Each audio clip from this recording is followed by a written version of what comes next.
Good morning. I'm here with a patient of mine that underwent a toe ankle joint replacement. She's a little over 3 months out from the surgery, and she was willing to kind of give her experience so far with the procedure and how it's affected her life so far.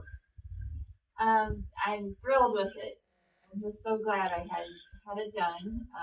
My ankle's been bothering me for, I guess, about 4 years or so, pretty badly, and we tried ankle reconstruction, which did not hold as long as either one of us had hoped. So the next step was really a replacement, and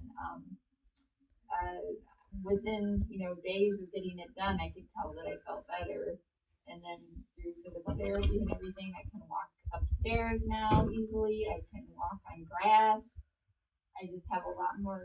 I finally have a bounce back in my stuff that has been missing for a long time. So I'm just so happy it's gone so well. So thank you very much for your time, and we look forward to watching Denise progress even further along as she's enjoying her new ankle.